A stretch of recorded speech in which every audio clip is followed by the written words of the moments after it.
Well, hello again to my lovely viewers and subscribers. I think what you'll notice is my hair is a bit long, and no, I did not get a perm. But when my hair does get long, it gets curly. So I guess it's a little bit less common for Asians to have curly hair, but I am one of them. And why am I talking about random things? Well, it's the month of June. It's already probably halfway past June actually, so update is long overdue.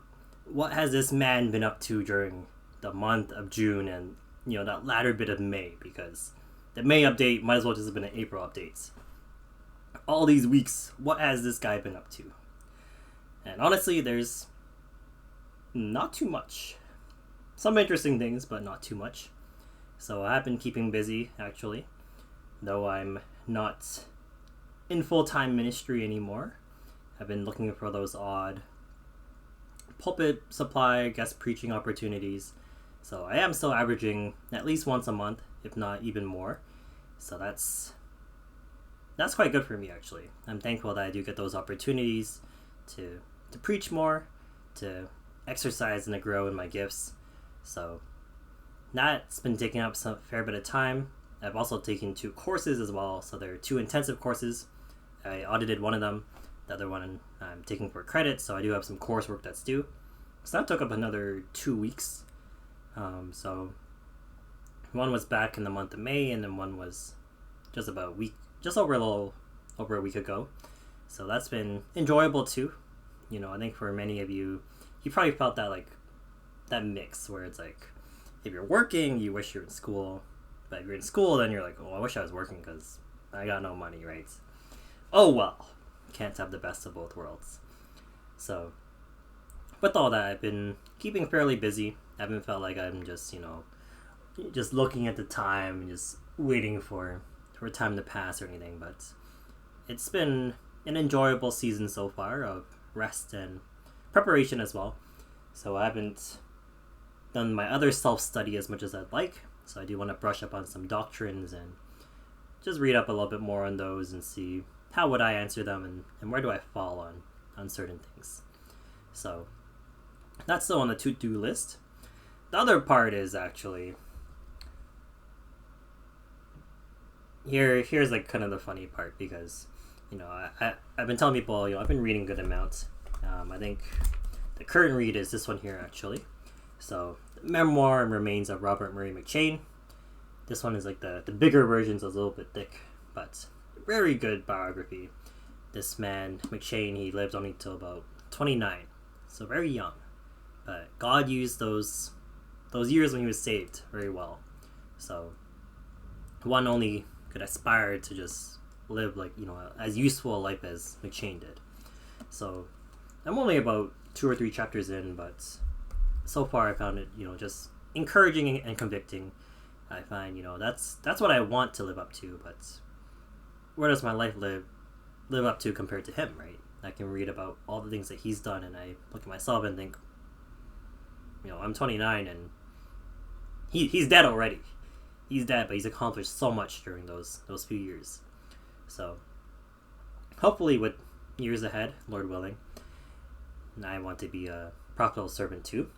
But the funny part is, I was telling a friend, I've been reading, but I've also picked up gardening. I picked up gardening, and he said, oh no, Dunstan, you're turning into a monk. And I guess so, right? I guess it goes hand in hand. Like, this guy who reads and attends to his plants, he's very isolated. That might be it. So here, let me show you my garden. Here, this is what it initially looked like. So I bought a couple things here. So here's like a zucchini plant. Here are 2 tomato plants. Here's a little bean plants. Here's a rosemary, and then a basil. And then what's not in the picture is there's some petunias. And honestly, the petunias were like the gateway drug. So I was like, why did I pick up gardening even in the first place? And I was like, well, if I'm gonna be waiting on the Lord, then instead of becoming bitter like last time, here let's have a more practical and useful hobby. So here, let's grow some plants, because here I'm going to have to water them, and then I have to wait for the growth. So a very practical and useful hobby to help me learn to grow in patience and waiting on the Lord. And then what happened? Oh no, I went back to the store. So these were the petunias I was talking about. But oh no, more plants. The original, 5 or 6 plants are there. But then here's more plants. There's another 2 tomato plants. I think this is the honeydew that I want to succeed, but it might not succeed. Here are a couple pepper plants. There's a squash here, and then more honeydew plants. And then there's some cilantro over there. And then it grew even a little bit more, somewhat. I reorganized everything because, my dad was like, Dunstan, there's more than one sprout in here. Like, you can't plant all 3 of them there. And I'm like, what do you mean there's more than one? Because I thought, you just buy one pot, it's you just chuck it in and bang, right? Out comes the plants. But how wrong I was. There's like multiple plants. So the honeydew, there were like 3 little plants in there. So I had to separate them out. The beans, I later had to separate as well. The squash, there were like 2 in there. It's just, I didn't know, man. I didn't know. This is probably the most recent update, I think, for the garden. So again, here if I can maybe move slightly there. Dilemma again. You bring me to the garden center, do not leave me alone, because I will buy more plants. So I bought another squash that happened to be 2, so I had to separate them. So to dig up a little more space. Here's a little sweet potato vine that I picked up as well, because why not try it? My parents laughed at me. How? Like, why would this guy grow sweet potatoes? Like, well, I just wanted to try, okay? So there's sweet potato over here. I potted up the basil because I figured they weren't getting good ventilation over there. I bought 2 other plants. I don't remember what the red one's called. The orange one's a hibiscus. I thought it was something else, but it's hibiscus. And then this one here in the blue, that's a little blackberry bush, I suppose. So we'll see. We'll see if I can harvest any blackberries. These were the gateway drugs right here. These starlit petunias. These things, when I saw them, I was just like, wow, these things look kind of incredible. They look otherworldly. So I was in shock. I was like, I gotta try growing some of these. And then there, lo and behold, I started looking at more plants, and the longer you look at plants, it just sucks you in, and you just find yourself buying plants. So here I am trying to become a little vegetable farmer as I wait. And then this red plant, I don't know what it's called actually. I just saw it, I thought it looked cool. It has like these weird tails, but let me tell you, this plant is the biggest actor that I have in my garden. Like the first day I potted it, and then even now, even today, it looked like this. Like it's fading out, like it's dying. Like I'll reenact it even. But I'm sure tomorrow morning I give it some water, it'll be back to normal. It'll return to looking like this, like all healthy.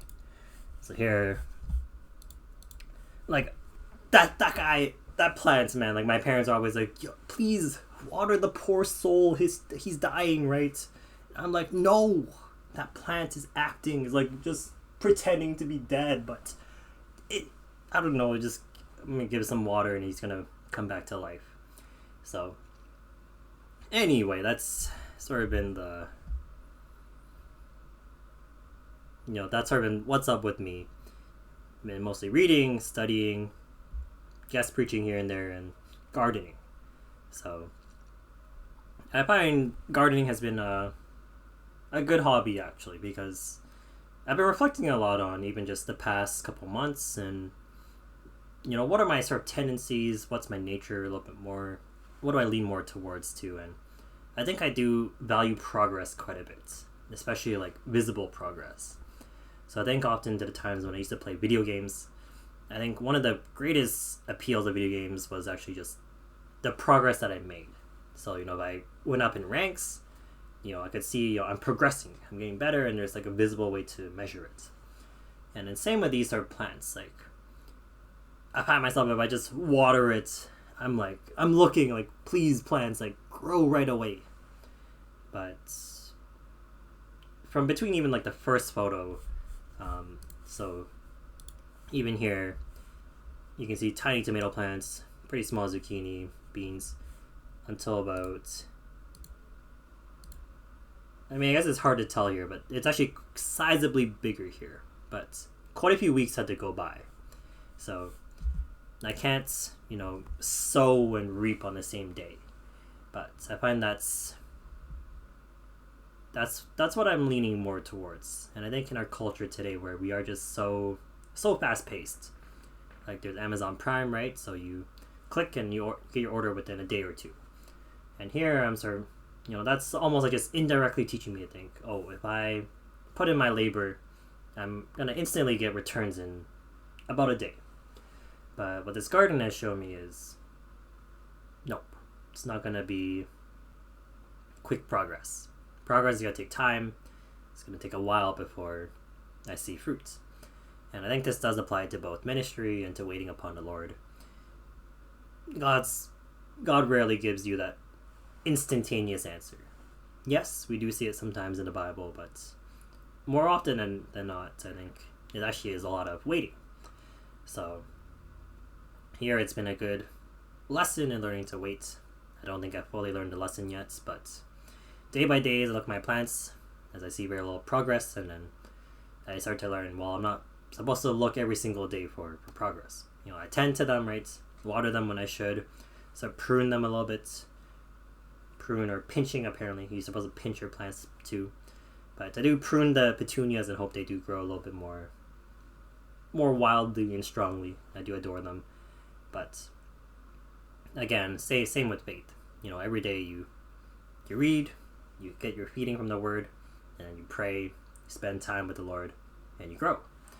And I find that's been a helpful lesson, very good metaphor for faith. So that is mostly the updates for the month. I don't think there's too much else that I need to share. Other than that, I've been climbing a bunch. So climbing there, I also see slow progress. I'm not making like crazy progress and like jumping up, difficulties and grades, but again, slowly building, that tendon strength, and I think just learning to enjoy it. Actually, I think that's one of my flaws. A lot of these activities, I just like to do them and just be so good at whatever I do. But sometimes it's just enjoying these things, just having fun, and even just applying that to more than just sport and activities and hobbies, but enjoying the Lord, not just. And that really goes back to contentment. I'm not serving the Lord for what the Lord can give me, but I walk with the Lord, I meet with the Lord because I love God basically, and I enjoy God. And that should be my primary motivation. So all of this I found is a very, very helpful time. And if you've seen my video on like brooks and whatnot, I think this period of waiting has been helpful too. Very revealing. The longer you sort of wait, the more, that sin just sort of comes to the surface, and I see myself all kinds of just impatience and just like, I wish I had more control, kind of like I want to do things my way, not God's way. But that's my sin coming up, my fleshly nature and desire for control. But again, I have to remind myself, He's been faithful in the past. He will be faithful now. God is good and He will do good. So, yeah, that's the updates for June. I'm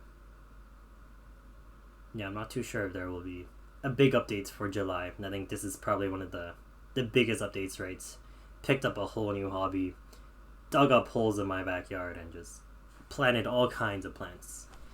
So, again, I appreciate you all of you who are subscribed and watching. Those of you who are not subscribed and watching, I still appreciate you. Glad you enjoy my videos for whatever reason. But, if you're not subscribed and for some reason still clicking on every single video, why not subscribe? I only produce so many videos anyway. But, again, I hope they are useful. And I think after this update video, I'll be back in the Brooks book. So, Apples of Gold, basically. Why is it good to be a young Christian, young in a physical sense? What are some of the greatest benefits of being saved as someone who is young? And how much fruit do you produce as a Christian over the course of your life? So do look forward to that, and hopefully that will be helpful to you as well. So thanks again for watching, everyone, and grace to you and peace.